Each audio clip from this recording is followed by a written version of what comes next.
He dreamed repeatedly of sitting on a golden throne, angels kneeling at his feet, commanding worlds into existence with his voice. The supreme gods bowed before him like humble servants, and he was intoxicated by the power of creation at his fingertips. He was not just a ruler but the king of all gods, the one who wrote the rules others followed. He was the creator of divine will, the game of the gods. Each time he woke up, this time, he awoke to the flicker of fluorescent lights in a cramped office cubicle, feeling the stiff ache in his neck from sleeping on a cheap plastic chair. A half-finished spreadsheet glared from his flickering monitor, and beside it, his notepad bore a rough doodle of a horned crown, a shattered constellation, and a faceless god kneeling in a pool of stars. He muttered God King Maximilian with a smirk, telling himself to get a grip, yet he never tore out the page, perhaps because deep down he wished it were real. Glancing at the clock, he saw it was 10:42 p.m. He had meant to eat dinner but instead passed out like an overworked corpse. His half-eaten convenience store sandwich had gone stale. All his coworkers had long left. No one had bothered to wake him, likely due to exhaustion rather than malice. He had started working straight out of high school, having never attended college. Being an orphan whose foster parents kept him only for government money before discarding him at adulthood. This was his life. Bills, deadlines, a god-awful boss calling at midnight expecting cheerful compliance, and dreams of divine power he sometimes wished were real despite telling himself they were fantasy. He stood, stretched, and reached for the door when his phone rang. It was his boss. He took the call without bringing the phone to his face, hearing the boss's shouting grinding against his ears, hating every second. Frustrated and impulsive, he shouted, "I quit!" and hurled the phone to the ground. The screen shattered with a sharp crack. The finality sank in, but relief followed. He decided to go home. Then it happened. A golden, shimmering ripple like heat haze distorted the air. The atmosphere grew heavy, pressing against him like invisible water, and everything slowed. He blinked and found the office gone, replaced by ruin. A city torn from an apocalyptic nightmare stretched before him. Cracked pavement, twisted streetlights, broken cars littering the roads. In the distance, mindless humanoid monsters wandered aimlessly. Grotesque octopuses clung to their heads, covering all but the mouths, some tightly gripping, others floating eerily. Wet, squelching sounds and distant cries of what once were humans filled the air. His heart pounding, he stumbled back, questioning what this was. Memories flooded him. Not his own, but his. He gasped, clutching his head as foreign knowledge crashed through his mind in chaotic fragments. He realized he was no longer just Maximilian. He had been a god king. This was his creation. He whispered, "Divine will." The air was thick with dust and a faint metallic tang. The surroundings were surreal yet vivid, too detailed to be a dream. The crumbling buildings and distant wails were tangible. He wondered if he was still dreaming or truly transported into that game. Panic threatened, but he forced himself to breathe steadily, muttering, "Okay." He clenched and unclenched his fists, reasoning that if this was divine will, there would be rules and mechanics to ground him. Suddenly, a sharp chime echoed, startling him. A translucent blue screen materialized a few dozen centimeters away. It displayed, "Scenario number 1, survive the horde. Survive against the onslaught of octofrals and their hosts, octofral zombies, for half an hour. Mission type, survival difficulty. F time remaining, 30 minutes 0 seconds. Reward, 500 soul coins and olive tier general loot box penalty for failure. Death extra conditions. 1. Kill 10 octofrals or octofral zombies. 0 tenths. Reward, common grade armament voucher. 2. Kill 25 octofrals or octofral zombies. 0 25ths. Reward, uncommon grade armament voucher. 3. Kill 100 octofrals or octofral zombies. 0 100ths. Reward, 2 uncommon grade armament vouchers. The glowing text confirmed it was divine will. His heart pounded as realization sank in. Whether an elaborate simulation or actual entry into the game world, There was no time for questions. The mission timer was counting down. Survival was the priority. A voice nearby shouted in alarm, asking if those were zombies. He was not alone. About 15 people surrounded him, varying in appearance and profession. Young and old, wearing everything from modern clothes to medieval outfits. Some did not even seem from Earth. They appeared gathered at random. A middle-aged man in a brown suit yelled, demanding to know where they were. A young woman snapped at the group, threatening to report them to the police if kidnapped. An old white-haired man sat hunched on the ground, trembling and rocking, muttering disbelief about tending fields before suddenly arriving here. Their panic spread, and for a moment, he envied their confusion. They did not know where they were, but he did. He understood the stakes and everything else, leaving no room for denial. This was real, or as real as necessary to kill him. A young man a few years older than him raised his hands, trying to calm the crowd and asking if anyone remembered what happened before arriving. Despite his firm tone, the group's anxiety rendered his efforts futile. A young girl in a school uniform wailed loudly, asking where she was and what this was. The noise was excessive. Their panic was justified, thrust into a ruined city without warning, but the shouting risked attracting nearby humanoid monsters. His heart hammered, and his stomach churned, but panic was a luxury he could not afford. As expected, a nearby group of monsters was drawn to the commotion and began to sluggishly approach. They appeared once human, with octopus-like creatures on their heads oozing viscous black goop coating their bodies, mutating them. Their movements were slow and shambling, unrefined due to these side effects. Graph echoed through the ruined street as panic erupted among the crowd. A man in gaudy clothes shoved a white-haired farmer aside, sending the old man stumbling to the cracked pavement. The farmer groaned, struggling to rise as he glanced back at the approaching monsters. Before he could collapse again, a young woman with blonde hair grabbed his arm and pulled him forward, urging him not to stop. Amid the chaos, another individual spotted a sharp, 1.5-meter-long steel pipe among the rubble and seized it, testing its weight before following the fleeing group. The crowd scrambled to escape, but a new threat emerged. 24 flying octopuses and zombies blocked their path at an intersection. The crowd froze, panic spreading as they realized escape was cut off. A courageous young man stepped forward, wielding a metal signboard as an improvised weapon. He urged everyone to grab whatever they could. Rocks, pipes, anything, and fight the monsters. Some snapped out of their terror, arming themselves with a shattered plank and a broken glass bottle. The young man positioned himself at the front, encouraging the group to aim for the closest zombies, insisting they were slow and weak. However, the observers noted these were no ordinary zombies. The flying octopuses darted through the air with unsettling speed, and the zombies, controlled by tentacled parasites, moved with unnerving precision. Gripping the broken steel pipe tightly, the individual joined the charge as the young man shouted a rallying cry. The group collided with the monsters in a desperate fight for survival. The individual drove the steel pipe into the nearest zombie's chest, feeling the sickening resistance of decaying flesh. The zombie groaned and lashed out, but a swift kick toppled it. Pinning it down, the individual struck repeatedly into its octopus-covered head until the zombie went still. A blue text appeared. You have hunted Octophril Zombie LV.2. You have gained 20 EXP. Suddenly, a creature swooped down, and the individual thrust the steel pipe upward, piercing it and splattering black blood across their face. The stench of decay was overwhelming, but survival took precedence. Another blue text confirmed, You have hunted Octophril LV.1. You have gained 10 EXP. Surveying the scene, the individual noted some wounded survivors. A man clutching a bloodied arm, a limping girl, others nursing bruises and cuts. Despite the injuries, no one had died, and the group had pushed the monsters back. The bald, burly man and the determined blonde woman fought fiercely, and the young man urged everyone to hold the momentum and find a narrow place to defend until the countdown ended.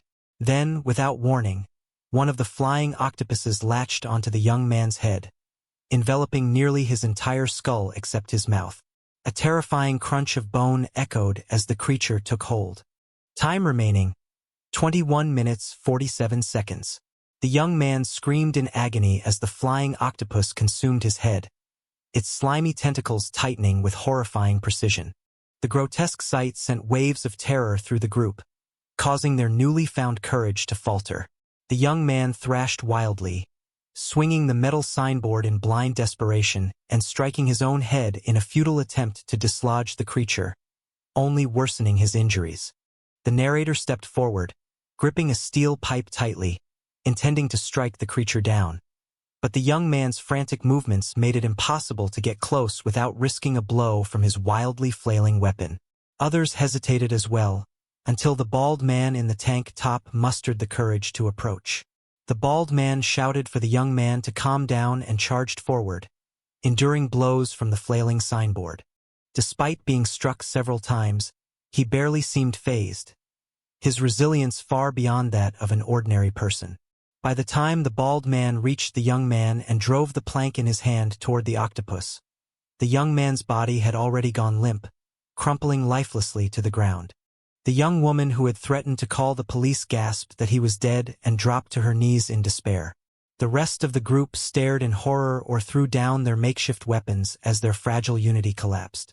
Without any beacon of hope, despair filled their heads. The zombies and flying octopuses swooped in to attack. One creature lunged at the narrator, who reacted instinctively, gripping the steel pipe tightly and stabbing it straight in the face, driving it to the ground with all his strength. The zombie let out a guttural groan as it stopped moving. The narrator gasped for air, wiping sweat and grime from his brow. He was neither a soldier nor a survivalist, but years of playing sports, fighting in school, and hitting the gym had kept him fit. Even so, the fight was exhausting and far from over. Checking the countdown, his stomach sank. 20 minutes still remained. The monsters were closing in fast, and at this rate, they wouldn't even make it halfway before being killed. A desperate cry pierced through the chaos. The narrator turned and spotted the old man fallen on his butt with a zombie looming over him, ready to attack. Without a second thought, the narrator hurled the steel pipe with all his strength. By luck or instinct, it struck the octopus latched to the zombie's head, dropping the creature instantly. The narrator confirmed the monster's weakness.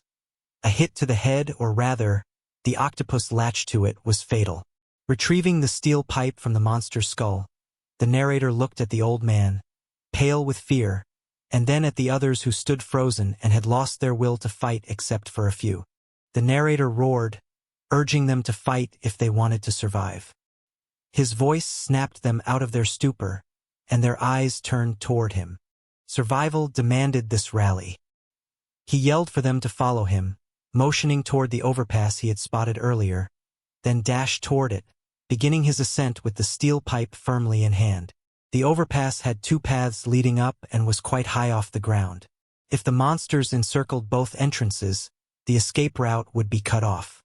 Still, it was better than being surrounded on all sides, especially by the flying octopuses, which could strike at any moment. The overpass had a roof, offering some protection, though exhaustion could still be fatal. Reaching the top, the narrator saw that only about half the group had followed, mostly those in better physical shape.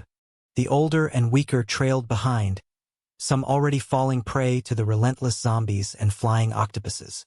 When everyone was trying to save themselves, there was no time to care for others. The entitled woman screamed as a zombie lunged at her, and in her panic, she shoved the middle-aged man in the brown suit beside her into the monster's path. The man screamed as the zombie tore into him, killing him in seconds. The woman cried frantically, apologizing. The narrator cursed under his breath but had no time to focus on her as the fleeing people caused chaos trying to ascend. Another desperate cry came from the old man, the last to make it up the staircase, reaching out with a trembling hand toward the narrator. The narrator's instincts told him to let the old man fend for himself, but he saw the ripple effect his death would cause. If the old man fell, the crowd's fragile unity would shatter, leaving them all vulnerable. The narrator shouted for someone to cover the other staircase and declared he would handle this one, rushing to intercept the threat. 2 zombies and a flying octopus closed in fast. The narrator jabbed his steel pipe at the octopus as it swooped down, driving it into the ground before it could reach the old man. 1 down. He shifted attention to the nearest zombie, which had grabbed the old man's arm. Swinging the steel pipe with all his might, he struck its head, sending it tumbling down the stairs with a satisfying thud. More zombies climbed the staircase, and one lunged forward, grabbing the narrator with surprising strength. Panic surged through him, and regret pierced his chest for risking everything to save the old man. Trapped in the zombie's grip, he saw no way to save himself.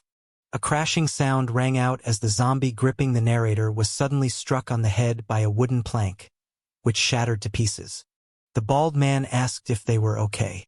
Now closer, the narrator noticed the bald man's imposing figure, towering over him with muscles rippling beneath his skin, looking like a seasoned bodybuilder despite his age. The narrator steadied himself and offered a grateful nod, thanking the bald man for saving him. Boris introduced himself, expressing uncertainty about the nightmare they had been thrust into, and tore off what remained of his tank top to reveal his bulging muscles. He urged them to focus on survival rather than pleasantries. The narrator nodded and turned back to face the approaching horde on the narrow overpass walkway, barely wide enough for 2 or 3 zombies to squeeze through, which constrained their movements and provided a crucial advantage. As 3 zombies squeezed into the narrow space, Boris confronted 2 head-on, using precise, fluid jiu-jitsu-like moves to slam them to the ground. The narrator admired Boris's efficiency and experience, recognizing his potential as an invaluable ally. Turning to the 3rd zombie, the narrator jabbed a steel pipe at its grotesque face, feeling the weapon's deterioration as it bent and dulled. The narrator fought relentlessly, each swing of the steel pipe more desperate as breath came in ragged gasps and muscles burned. Despite the constant fall of zombies, more kept coming in an endless tide. Notifications appeared, indicating the narrator had hunted several octophral zombies, gaining experience points repeatedly. A new notification announced an increase in stamina and acquisition of the skill, Basic Spearmanship LV.1, which gave the narrator a faint sense of achievement and growing confidence in using the steel pipe. That confidence was shattered when the steel pipe snapped with a loud crack, the sharp end splintering off and clattering to the ground, leaving the narrator weaponless amidst monsters that could kill within seconds. The narrator lashed out with a desperate kick, stumbling back a zombie and buying precious seconds to retreat while scanning for survivors still able to fight. Only 6 remained alive, huddled with their backs to one another on the bridge, surrounded by the encroaching swarm. The overpass, once a tactical advantage, now felt like a death trap. The narrator clenched fists tightly, recalling the cruel reminder of helplessness, but refused to give in to despair. A deep instinct refused to accept death or kneel, whether born of past memories or fantasy. Boris's deep voice boomed over the chaos, commanding steadiness and cutting through panic. Blood dripped from a gash on his shoulder, but he stood unshaken, radiating resilience like an immovable wall anchoring them in battle. His unarmed stance and protective presence inspired confidence, and the narrator never felt vulnerable with Boris watching their back. The narrator grunted agreement to hold out until the countdown ended, their only chance. A sharp, accusatory voice from a woman challenged this resolve. Among the 6, 2 had survived by avoiding fighting, the old man and the woman who had threatened to call the police and had previously pushed someone to his doom during their escape. The narrator noted the woman's pale face and trembling hands but suppressed anger, knowing confrontation was impossible amid the chaos. Instead, the narrator searched for a makeshift weapon and spotted a loose rebar jutting from the bridge's railing. Calling to Boris, the narrator asked if he could buy 5 seconds. Boris smirked, cracking his knuckles, and promised 10 seconds before charging forward, slamming into the nearest zombie like a wrecking ball and pinning it against the railing with raw force. The narrator sprinted toward the rebar, ducking under a swipe and sidestepping a grasp, then latched onto the cold, corroded metal and heaved it free. The narrator shouted, spinning just in time to meet a lunging zombie, and thrust the rusty tip upward, piercing through its chin and bursting out the top of its skull with a sickening crunch. A notification confirmed the zombie had been hunted, awarding 20 experience points. Boris praised the narrator's move, then slammed another zombie with a devastating punch that sent it crumpling to the ground. The narrator shouted to the group that they only needed to survive a few more minutes, then lunged back into the fray with grim determination, plunging the jagged end of the rebar into the chest of another zombie. He kicked the creature off the weapon, sending it sprawling to the ground, then drove the rebar into its skull repeatedly, tearing through flesh and bone as blood spattered his face and clothes. A notification confirmed he had hunted an octophril zombie level 2 and gained 20 experience points. Despite exhaustion setting in during the last 3 minutes, the narrator struggled to lift the rebar, each swing and stab growing more sluggish as his muscles burned, vision faded, and breath came raggedly.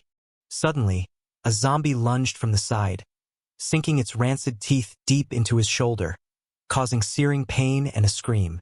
Blood oozed down his arm, but he continued stabbing relentlessly, driven by the primal urge to survive. Notifications confirmed multiple kills and experience gains from octophril zombies and octophrils. The horde pressed in relentlessly from every side on the overpass, now a bloody battlefield. The survivors, including Boris, showed signs of wear, moving slower but continuing to fight through pain. The narrator's senses blurred amid howls, sickening crunches, and the stench of death, but he resolved to last a little longer despite his body's protests.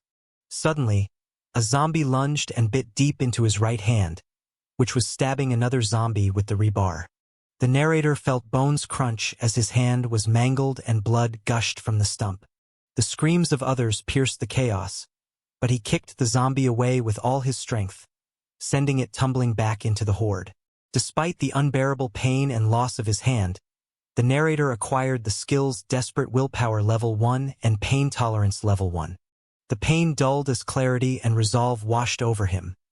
The world seemed to slow, and chaos faded. He gripped the bloodied rebar with his remaining hand, preparing to face the tide once more. Then, the time limit reached 0. Notifications announced that Scenario Number 1, Survive the Horde, had been cleared.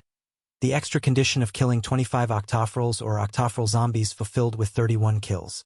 Basic rewards of 500 soul coins and an olive tier general loot box were granted, along with an uncommon grade armament voucher. The narrator was chosen as a divine warrior of the goddess of imagination, Estelia, unlocking his status screen and leveling up multiple times.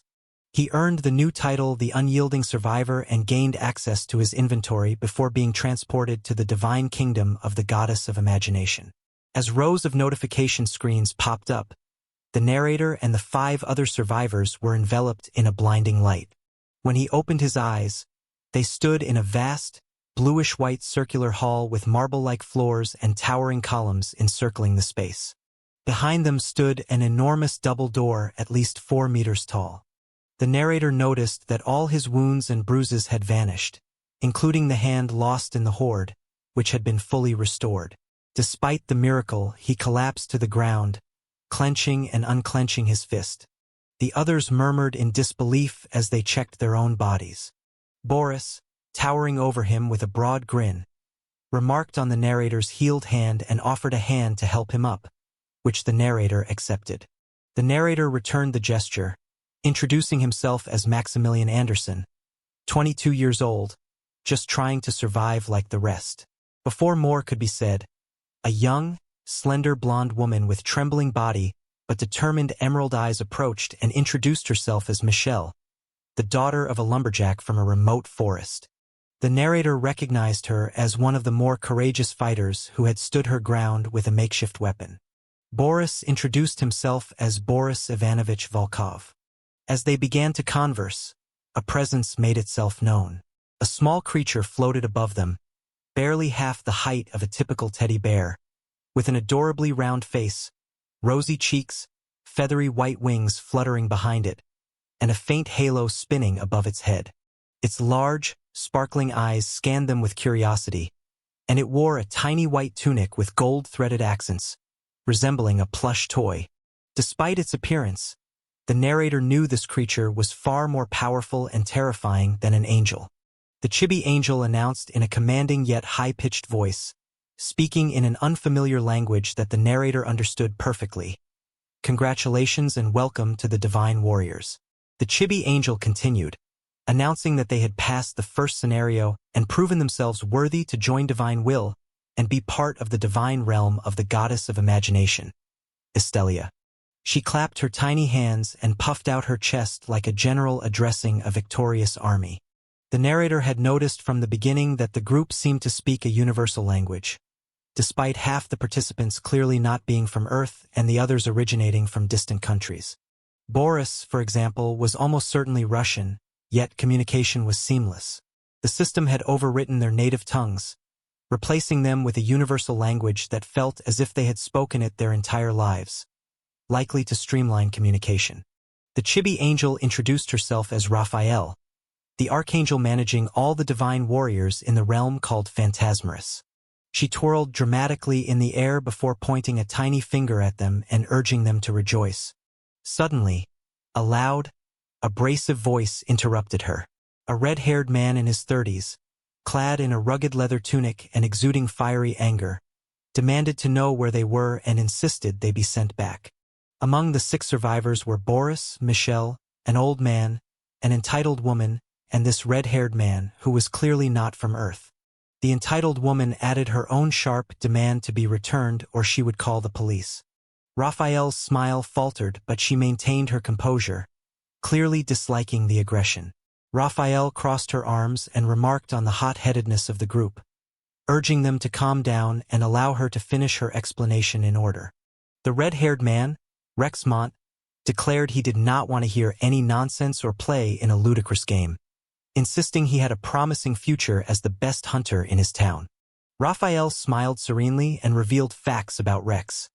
He was an amateur hunter, his father was the best hunter in town, and Rex had entered a regional hunting competition to prove himself.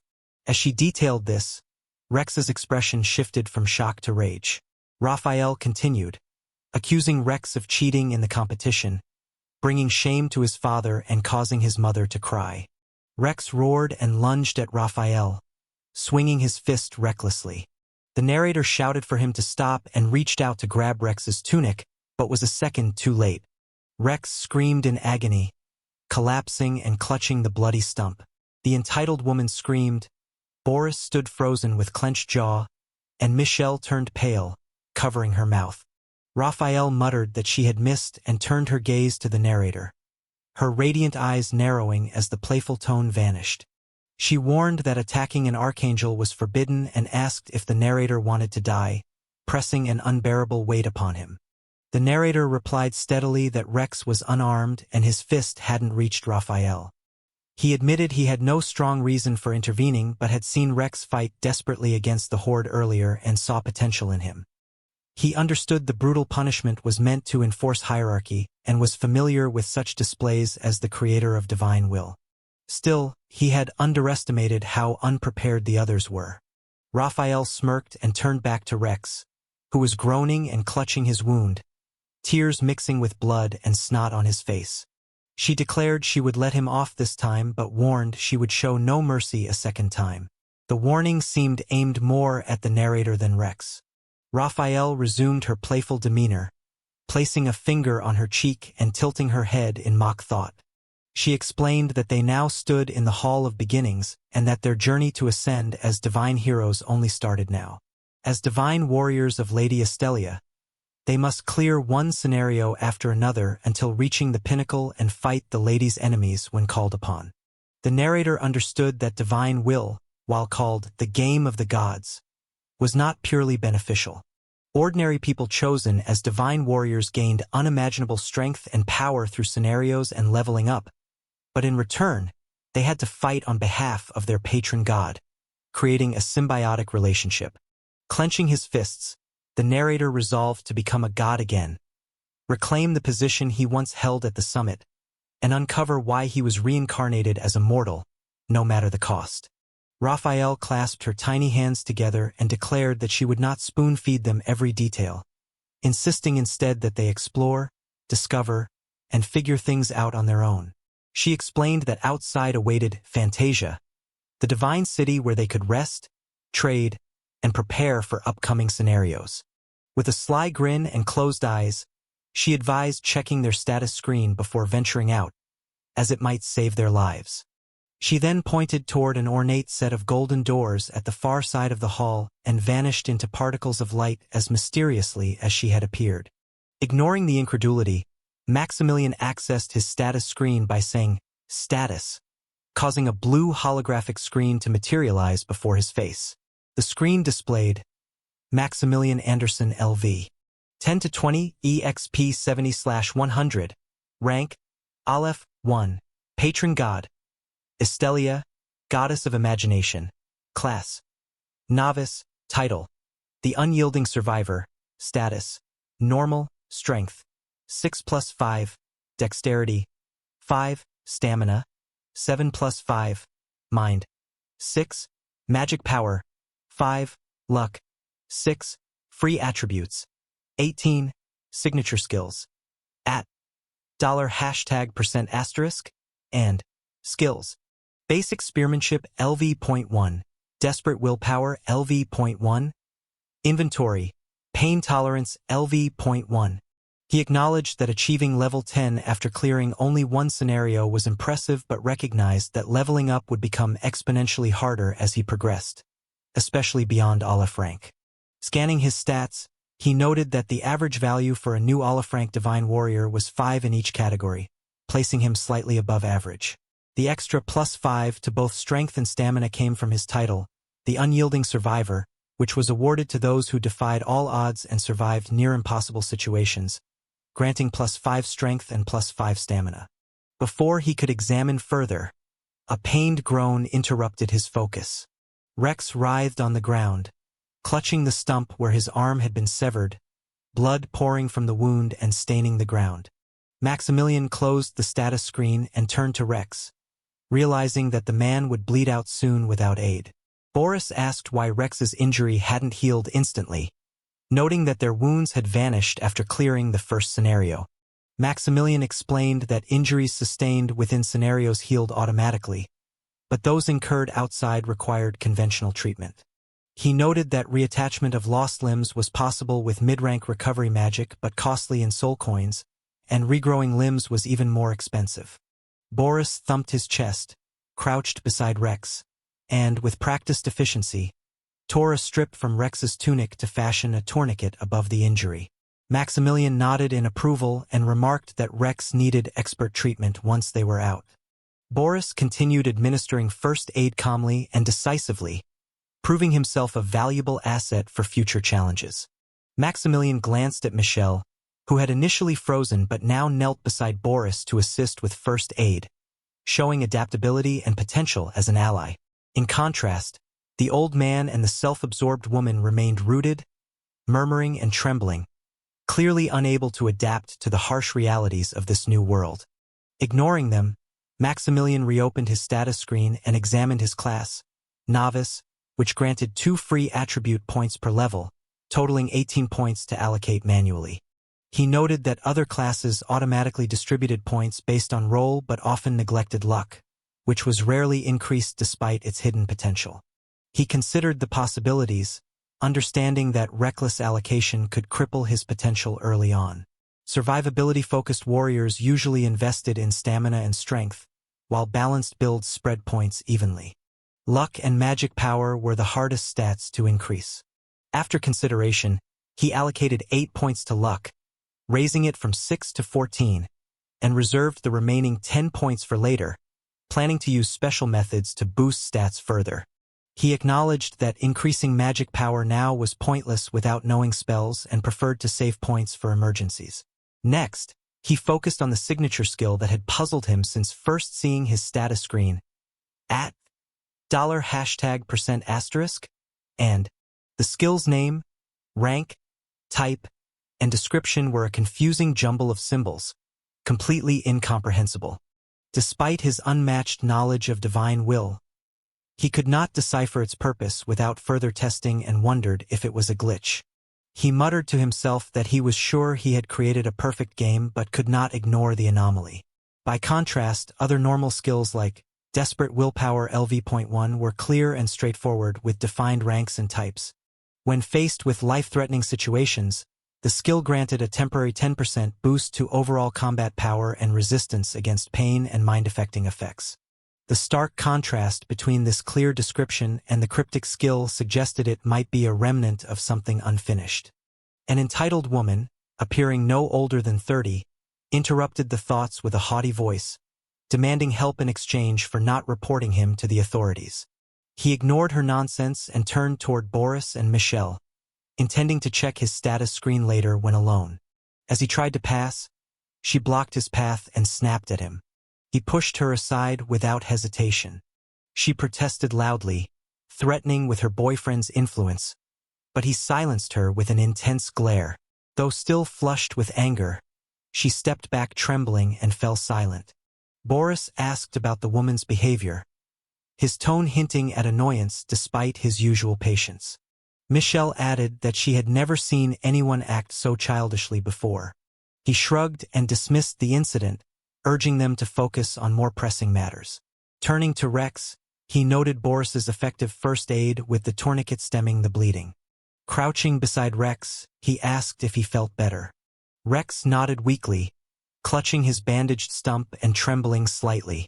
He thanked Maxim for saving him, admitting he had been reckless and would have died without the intervention.